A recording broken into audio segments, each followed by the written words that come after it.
Tanah Palestina. Wilayah yang menjadi ajang konflik dan perebutan selama ribuan tahun, bahkan mungkin sampai hari kiamat. Dalam kepercayaan agama Islam, Kristen, dan Yahudi, di tempat inilah peristiwa-peristiwa besar menjelang kiamat akan terjadi. Saat ini, di tanah Palestina bercokol negara Israel yang didirikan tahun 1948. Orang-orang Yahudi meyakini bahwa tanah ini adalah tempat yang dijanjikan oleh Tuhan kepada mereka. Mereka meyakini bahwa mereka adalah bangsa terpilih, atau dalam bahasa Ibrani, Ha'am Hanifar. Ini tercantum dalam kitab-kitab mereka.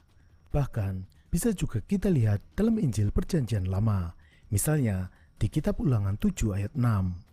Di situ disebutkan bahwa mereka adalah umat yang kudus bagi Tuhan, yang dipilih oleh Tuhan dari segala bangsa di muka bumi. Merekalah umat kesayangan Tuhan. Tentu, dari ayat ini bisa berkembang berbagai tafsiran, mulai dari yang lembut hingga yang ekstrim. Yang ekstrim menganggap bangsa lain derajatnya lebih rendah, bahkan mungkin setara binatang. Di tanah Palestina ini, saat ini terdapat juga orang-orang Palestina yang berjuang merebut kembali tanah mereka yang dirampas oleh pendatang Zionis sejak tahun 1948. Ratusan ribu orang yang sudah bermukim secara legal atau resmi turun-temurun selama ratusan tahun tiba-tiba diusir dari rumah-rumah mereka. Dan jumlah yang terusir ini terus meningkat hingga puluhan juta hingga saat ini.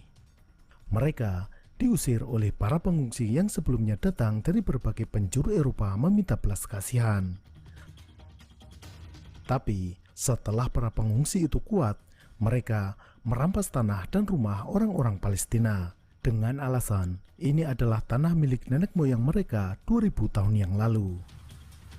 Orang-orang Palestina yang terusir ini sebagian besar adalah Muslim, meskipun ada juga sebagian Kristen dan Yahudi. Bagi umat Islam, tanah Palestina ini memiliki arti yang sangat penting.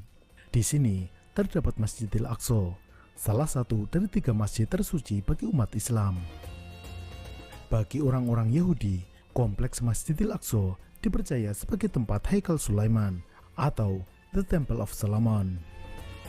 Tentunya, dengan masing-masing alasan kedua belah pihak ini tidak akan ada titik temu. Masing-masing merasa memiliki hak. Maka, dalam video ini, mari kita lihat secara panjang